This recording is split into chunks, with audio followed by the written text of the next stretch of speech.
Irmãos queridos, vamos abrir as nossas Bíblias no Salmo 90 e vamos fazer a leitura do texto sagrado. Diz então a palavra de Deus, Salmo 90, versos 1 e 2. Hoje nós estaremos iniciando a nossa meditação, a nossa reflexão no Salmo 90. Vamos tratar este salmo de maneira expositiva, mas hoje daremos atenção apenas aos 2 primeiros versos. E diz então a palavra do nosso Deus. Salmo de Moisés.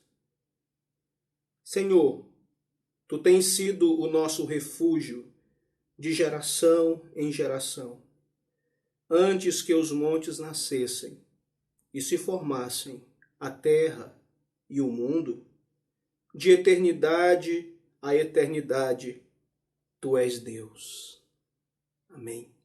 Vamos ter uma palavra de oração, irmãos. Senhor, nosso Deus e Pai, muito obrigado, ó Deus, pela Tua palavra lida.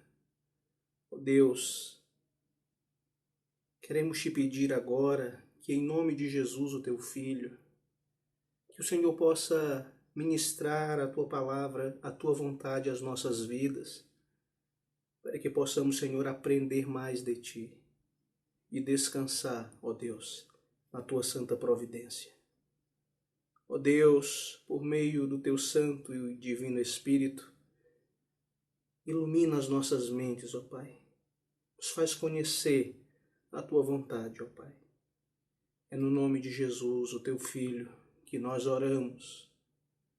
Amém.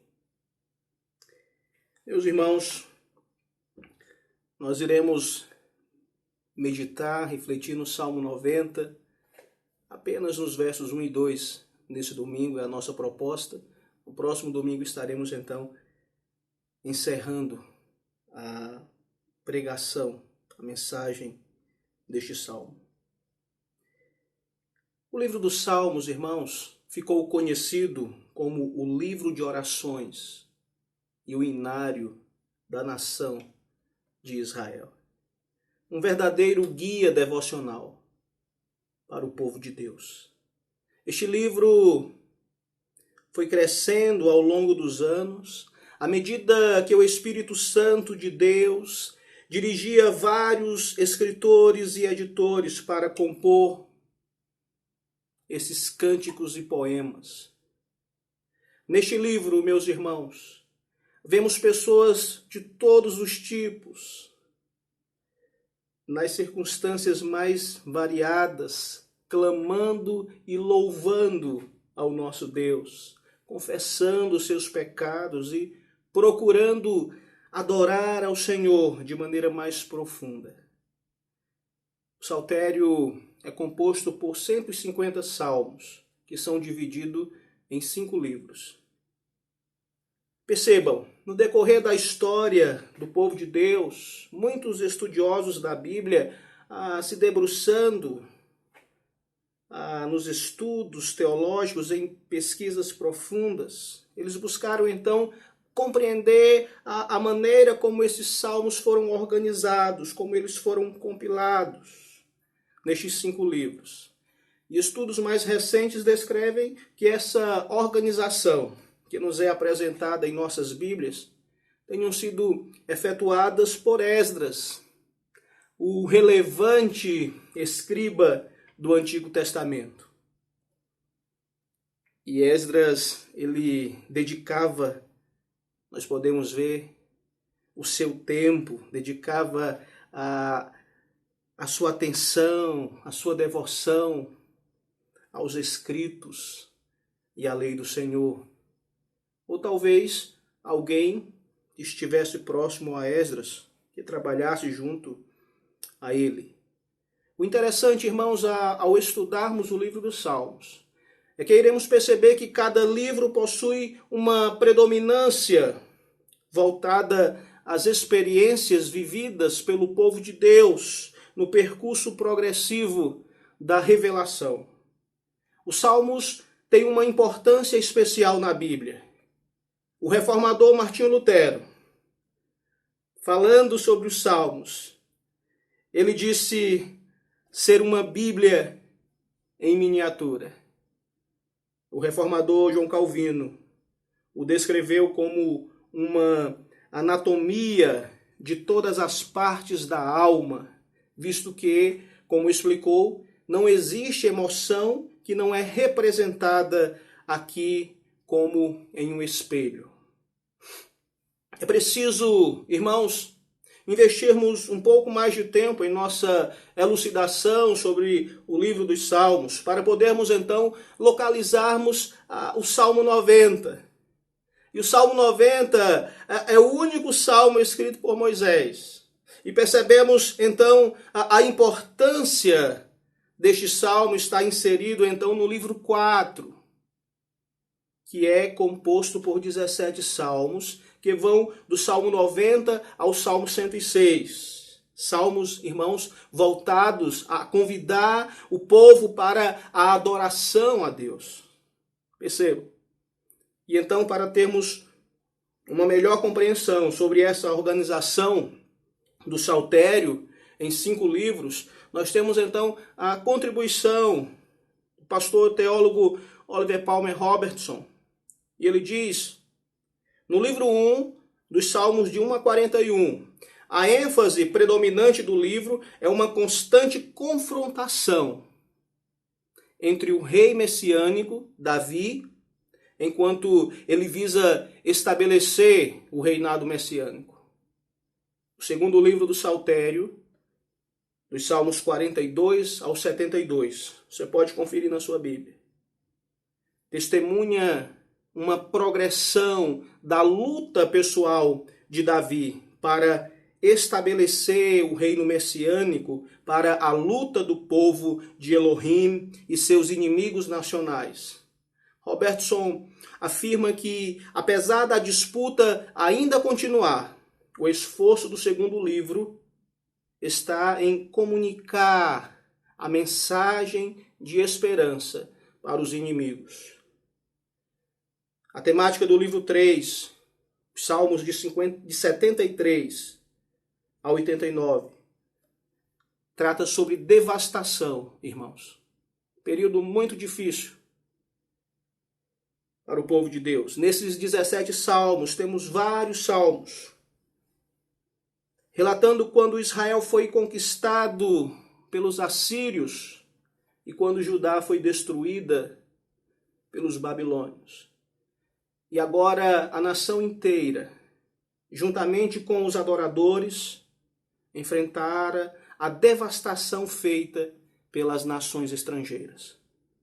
Chegando ao livro 4, o livro onde o Salmo 90 inicia este livro, Robertson afirma que a ênfase do livro 4 é de maturação, irmãos. Ou seja, o amadurecimento do povo de Deus. E aqui nós iremos perceber que o centro desse livro é o Senhor como rei. Agora, irmãos, não há rei em Israel, mas percebam, Yahvé reina. O Senhor reina. Por fim, o livro 5, os Salmos de 107 a 150, apresenta a celebração da vitória. Ele afirma que a ênfase está na consumação do reino de Deus. Agora temos um contexto mais amplo de Israel saindo, voltando do exílio. Percebam então a importância, irmãos, como esses livros estão divididos e como eles foram organizados. É interessante a gente perceber essa organização para termos uma compreensão daqueles salmos que estudamos. E hoje nós iremos tratar do Salmo 90. Irmãos, tendo uma melhor compreensão do Salmo 90 através da elucidação que fizemos voltada ao livro dos Salmos para podermos compreender aonde se encontra o Salmo 90, adentrando então agora ao contexto do Salmo 90, nós vamos perceber que muitos estudiosos do Antigo Testamento acreditam que o pano de fundo do Salmo 90 é o Salmo 89. O Salmo 89, irmãos, termina o livro 3 do livro dos Salmos. Percebam, a maneira como os livros são organizados, observando os períodos da revelação no decorrer da história do povo de Deus, nós iremos perceber que os livros que antecedem o livro 4 são períodos que nos mostram as experiências vividas pelo povo de Deus, que passam por situações que oscilam entre os momentos em que o povo de Deus é abençoado por ele, quando obedecem à sua vontade, e em outros momentos de profunda dor e sofrimento, quando o povo desobedece a Deus, procurando então andar em seus próprios caminhos, satisfazendo as suas próprias vontades. O livro 3, irmãos, mostra que estes salmos foram compilados, organizados, e o tema central irá tratar do período de devastação, quando Israel então foi conquistada pelos assírios e quando Judá foi destruída pelos babilônios, como nós citamos então na nossa elucidação, tratando do livro dos Salmos. No Salmo 89, verso 46, nós encontramos o lamento do salmista em busca do socorro divino, quando ele expressa: até quando, Senhor? Irmãos, e essa mesma busca do salmista nós também observamos no Salmo de Moisés, no Salmo 90, no verso 13, quando Moisés, em sua oração, ele faz o mesmo apelo: volta-te, Senhor. Até quando? Tem compaixão dos teus servos. E a razão, meus irmãos, destes lamentos e busca é justamente pela desobediência do povo de Deus. O Salmo 89 termina o livro 3 dos Salmos e o Salmo 90 inicia o livro 4. E vejam que a maneira como eles são organizados, como estes livros estão organizados, é justamente para que possamos compreender de uma maneira mais coesa a história do povo de Deus. E o livro 4, irmãos, nos salmos que seguem, irá mostrar um período de maturação, ou seja, de amadurecimento do povo de Deus. E o que é muito relevante aqui é que este livro começa com o salmo mais antigo e o único salmo escrito por Moisés. Quando olhamos para o cenário de Israel, irmãos, totalmente devastado pelo inimigo, percebam, não há rei em Israel, não há templo, não há mais sacerdotes, nem sacrifícios, nem a terra. Tudo fora devastado pelo inimigo. Esse é o período em que o povo amadurece por dor e também por sofrimento. E passando por esse vale sombrio, é que irão perceber e se voltar mais uma vez em busca do socorro divino, pois percebem que não há rei em Israel, todavia, Yahvé reina. Louvado seja o nosso Deus. Irmãos, o nosso Deus é um Deus de amor e também um Deus de justiça. Nós podemos ver a ação de Deus ainda no Salmo 89, que começa ensaiando as promessas de Deus para Davi e Israel. E depois termina lamentando o fato de que o julgamento de Deus foi visitado em Davi e Israel. E o povo agora encontra-se desolado e sob o exílio babilônico. Mais uma vez, sobre opressão. Estudiosos do Antigo Testamento afirmam que o último rei de Israel viu seus próprios filhos serem mortos e então seus olhos foram apagados e ele foi levado para a Babilônia, para viver como prisioneiro na corte do rei pelo resto de sua vida, tendo apenas agora em sua memória final a visão, o vislumbre, sendo a morte da linhagem de Davi, e então os filhos de Israel são levados em cativeiro com ele. E então, irmãos, a partir do ano de 586, em Israel, o povo está fazendo a pergunta: suas promessas a Davi e ao seu povo Israel falharam, Senhor. Você nos disse que Davi sempre estaria no trono e estaríamos sempre na terra, e agora não há rei dos descendentes de Davi no trono e estamos no exílio. Irmãos, é disso que se trata o Salmo 89. O povo de Deus está enfrentando o maior problema em toda a teologia do Antigo Testamento. E é por isso que o Salmo 90 está aqui.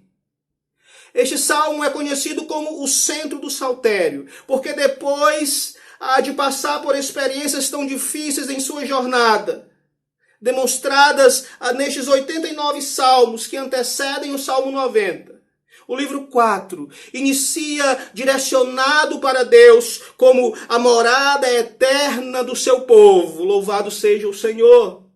Este salmo, irmãos, recorre a Deus em busca de ajuda das antigas verdades que ele havia revelado ao seu povo nos tempos de Moisés. E o cenário, então, começa a mudar de perspectiva. O Salmo 90, meus irmãos, apresenta uma oração de Moisés, o homem de Deus. Percebam como Moisés é apresentado neste salmo, sendo um homem de Deus. Aqui notamos que o ambiente é distinto. O povo sabe da importância deste salmo ter sido escrito por Moisés, pois foi por este homem, irmãos, foi a Moisés a quem Deus revelou sua vontade e que fora escrita nos primeiros 5 livros da Bíblia, o Pentateuco. Moisés, o homem de Deus, começa afirmando no verso 1 do Salmo 90. Ele diz: Senhor, tu tens sido o nosso refúgio de geração em geração. E aqui, meus irmãos, Moisés fala com propriedade, pois o próprio Deus o havia escolhido para lhe revelar a sua palavra. E Moisés, então, conheceu e acompanhou muitas gerações. Moisés conheceu a história da revelação desde a criação do mundo. Ele escreveu o relato da criação de Deus, da queda do homem por sua desobediência. Escreveu sobre Caim e Abel. Falou sobre o dilúvio, sobre a Torre de Babel. Estas e tantas outras histórias Deus trouxe ao conhecimento de Moisés. Por isso, irmãos, quando Moisés se dirige a Deus dizendo: Senhor, tu tens sido o nosso refúgio de geração em geração, ele fala com propriedade. Irmãos, ao lermos o Salmo 90, um salmo que apresenta verdades que, ao tempo que nos confronta, em meio à nossa pequenez e brevidade, nos conforta ao apresentar um Deus eterno, um Deus imutável, um Deus justo, um Deus compassível. Neste salmo, nós iremos encontrar Moisés, o homem de Deus, já experimentado em seus dias, pastoreando um povo de coração duro, transgressores da vontade de Deus, presos em uma jornada que deveria alcançar êxito em 6 meses, da saída do Egito para Canaã, a terra prometida, mas que já durara 40 anos em sua peregrinação, por conta da desobediência. É muito provável, irmãos, que este salmo tenha sido escrito num período de crise. Estudiosos acreditam que Moisés escreveu este salmo no contexto do fracasso de Israel em Cades Barneia, registrado no livro de Números, capítulos 13 e 14, quando o povo, por conta dos seus pecados, acendeu a ira de Deus, e por conta disso tiveram que vaguear durante 40 anos no deserto. Dias difíceis para Moisés, como líder dos israelitas. A Bíblia também nos diz, irmãos, que logo depois seus dois irmãos faleceram, Miriam e Arão. E a Bíblia diz que Moisés foi tomado por uma tristeza tão profunda que passou 30 dias de luto. Portanto, podemos afirmar que este salmo foi escrito por um homem abatido por circunstâncias extremamente adversas, enxergando a fragilidade da vida, a brevidade da vida e olhando e contemplando o Deus eterno. Irmãos, Moisés passou 40 anos como príncipe no Egito. Passou mais 40 anos isolados em Midian e passaria os últimos 40 anos da sua vida como peregrino no deserto. Percebam, os primeiros 80 anos da vida de Moisés foram relativamente sossegados. Primeiro no Egito e depois em Midian. Depois disso, porém, passou 40 anos no deserto, liderando uma nação de ex-escravos murmuradores, que nem sempre aceitavam a sua liderança, nem lhe davam o devido valor. Vejam, irmãos, não foi uma tarefa fácil para Moisés. Pelo contrário, foi difícil e talvez nem um pouco prazerosa. Portanto, o Salmo 90 nos apresenta a vida de um homem experimentado em dores. E é nesse contexto que Moisés escreve, então, o Salmo 90. E aqui eu quero chamar a sua atenção para expormos os versos 1 e 2. Olhemos para o texto. Senhor, tu tens sido o nosso refúgio de geração em geração, antes que os montes nascessem e se formassem a terra e o mundo. De eternidade a eternidade, tu és Deus. Percebam, irmãos. Vejam que nesse primeiro verso, Moisés inicia apresentando uma confissão de fé. Ele se mostra necessitado e dependente de Deus. E o busca em sinceridade, irmãos. Vejam o verso 1. Senhor, tu tens sido o nosso refúgio de geração em geração. Moisés dirige-se a Deus usando o termo Elohim, o Deus de poder e o Deus da criação. E a partir do verso 2, vejam, antes que os montes nascessem e se formassem a terra e o mundo, de eternidade a eternidade, tu és Deus. Aqui ele descreve que muito antes de Deus ter formado as montanhas, criado a terra, ou mesmo que o mundo viesse a existir, vejam, irmãos, ele está afirmando, de eternidade a eternidade, tu és Deus. Ele está assegurando que o nosso Criador existe de modo eterno, autossuficiente e necessário. Moisés podia afirmar, irmãos, com propriedade que Deus de fato era o seu refúgio, pois ele passou toda a sua vida em ministério como líder de Israel e também como nômade.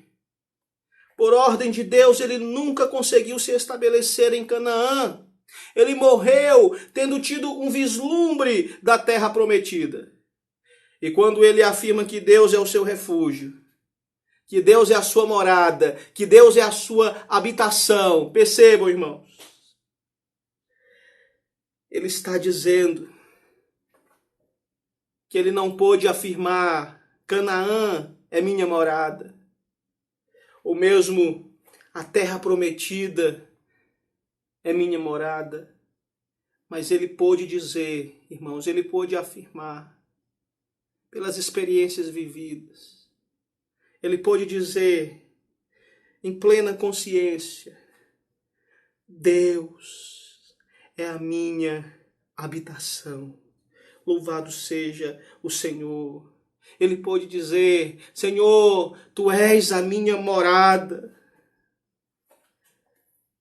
Meus irmãos, aqui ele responde para gerações vindouras, que mesmo em meio às circunstâncias mais angustiantes e devastadoras, Deus continua sendo o Deus eterno e que pode, segundo o seu querer, promover o refúgio necessário para o seu povo.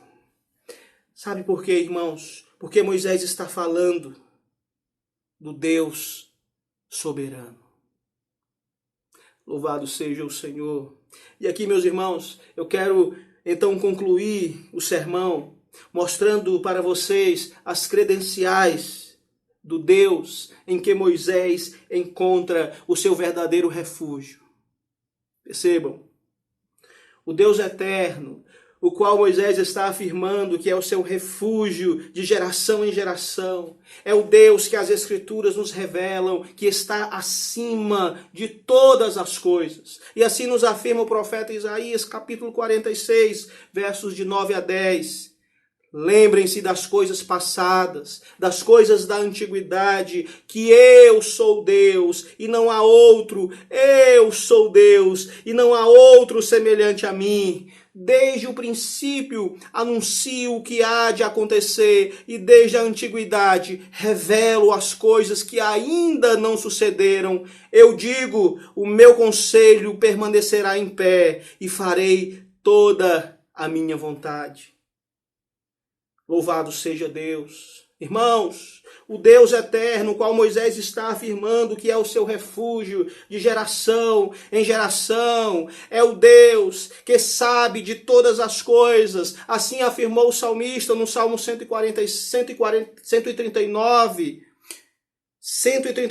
versos de 1 a 4. Ele disse: Senhor, tu me sondas e me conheces. Sabes quando me sento e quando me levanto, de longe conhece os meus pensamentos, observas o meu andar e o meu deitar, e conhece todos os meus caminhos. A palavra ainda nem chegou à minha língua, e tu, Senhor, já a conhece toda. Irmãos, o Deus eterno, o qual Moisés está afirmando que é o seu refúgio de geração em geração, é o Deus que pode fazer o que bem entender.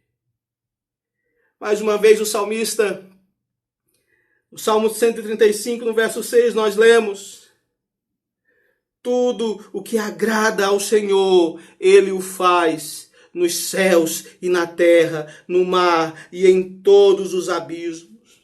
Profeta Jeremias, capítulo 32, verso 27, eis que eu sou o Senhor, o Deus de toda a humanidade. Será que existe algo demasiadamente difícil para mim? Louvado seja o Senhor. Irmãos, o Deus eterno, qual Moisés está afirmando que é o seu refúgio de geração em geração, é o Deus que orquestra todas as coisas. Mais uma vez o profeta Isaías, capítulo 14, verso 24, ele diz: o Senhor dos exércitos jurou, dizendo, como pensei, assim será, e como determinei, assim acontecerá. Meus irmãos, percebam a grandeza, a soberania desse Deus, que tem domínio sobre tudo e todos. Carta de Paulo aos Efésios, capítulo 1, verso 11, nós lemos: em Cristo fomos também feitos herança, predestinados segundo o propósito daquele que faz todas as coisas conforme o conselho da sua vontade. A vontade é dele, irmãos. Ah, meus irmãos, que Deus maravilhoso, o Deus a quem nós servimos. Meus irmãos, o Deus eterno, o qual Moisés está afirmando que é o seu refúgio de geração em geração, é o Deus que orquestra todas as coisas. No livro de Daniel, capítulo 4, versos de 34 a 35, nós encontramos o homem mais poderoso da sua época, que decidiu então tomar o lugar de Deus. Mas quando Deus pesou a sua mão sobre a vida de Nabucodonosor, eis o que ele disse. Daniel 4, de 34 a 35. Mas ao fim daqueles dias, eu, Nabucodonosor, levantei os olhos ao céu e recuperei o entendimento. Então eu bendisse o Altíssimo e louvei e glorifiquei aquele que vive para sempre. O seu domínio é eterno e o seu reino se estende de geração em geração. Todos os moradores da terra são considerados como nada, e o Altíssimo faz o que quer com o exército do céu e com os moradores da terra. Não há quem possa deter a sua mão, nem questionar o que ele faz. Percebam a grandeza desse Deus, meus irmãos. O Deus infinito. Ah, meus queridos, o Deus eterno, o qual Moisés está afirmando que é o seu refúgio de geração em geração, é o Deus que está no controle de todas as coisas. Ele controla as escolhas dos líderes mundiais. Provérbios capítulo 21, verso 1. Como correntes de águas, assim é o coração do rei na mão do Senhor. Este o dirige para onde quiser.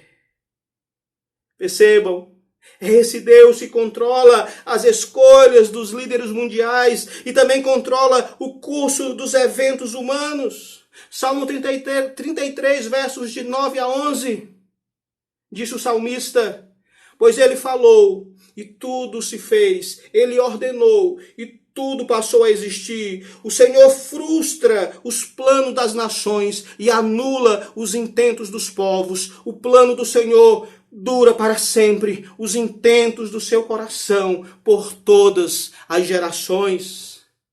E é esse Deus, irmãos, que também tem o controle sobre as calamidades. Profeta Amós, capítulo 3, verso 6, ele disse, será possível tocar a trombeta na cidade sem que o povo comece a tremer? Será que sobrevirá algum mal à cidade sem que o Senhor o tenha feito? Vejam, o salmista fica impressionado com isso. Ele faz dos ventos seus mensageiros, chamas de fogo seus servos. Ele libera seus ventos e as águas fluem, relâmpago e granizo, neve e nuvem, vento poderoso que executam o seu mandamento. Porque o Senhor é o Deus que tem o domínio, irmãos, sobre a sua criação, que tem o domínio sobre tudo que ele fez, porque ele é um Deus soberano. É esse o Deus eterno a quem Moisés está se referindo. O Deus que controla todas as circunstâncias, a minha circunstância, a sua circunstância. Observem o que Tiago, capítulo 4, versos 14 e 15 nos diz. Escutem agora vocês que dizem, hoje ou amanhã iremos para a cidade tal, e lá passaremos o ano, e faremos negócios, e teremos lucros. Vocês não sabem o que acontecerá amanhã, o que é a vida de vocês. Vocês não passam de neblina que aparece por um instante e logo se dissipa. Percebam, irmão. Ah, meus irmãos, como nós precisamos aprender mais, conhecer mais o nosso Deus. E nós o conhecemos pelas Escrituras. Afirmar a soberania do Deus eterno é compreender, meus queridos, segundo a sua palavra, que ele é incomparável em majestade, ilimitado em poder e conhecimento, e não é afetado por nada fora de si. Ele está fora do tempo e completamente livre para fazer o que lhe apraz, o que ele quiser, em qualquer lugar, a qualquer momento, em todos os detalhes, sem interferência, porque ele é Deus. Pois ele tem, como falamos, irmãos, o domínio sobre tudo e sobre todos. Por isso Moisés faz essa belíssima confissão de fé, iniciando o Salmo 90, nos versos 1 e 2, ele diz, Senhor, Tu tens sido o nosso refúgio de geração em geração, antes que os montes nascessem e se formassem a terra e o mundo, de eternidade a eternidade, tu és Deus. Louvado seja o seu nome, irmãos, porque nós estamos seguros, porque Deus é a nossa verdadeira habitação. Louvado seja o Senhor. Aqui eu termino. Talvez você esteja inquieto em meio às crises que temos presenciado nesse mundo caído. Mas eu quero te convidar nesse instante para que você e eu possamos descansar, mas descansar por completo no Deus eterno. Meus irmãos, pois como Moisés afirmou, Ele é a nossa verdadeira habitação. Que o Senhor nos abençoe e nos fortaleça pela sua palavra. A Deus toda a glória. Amém.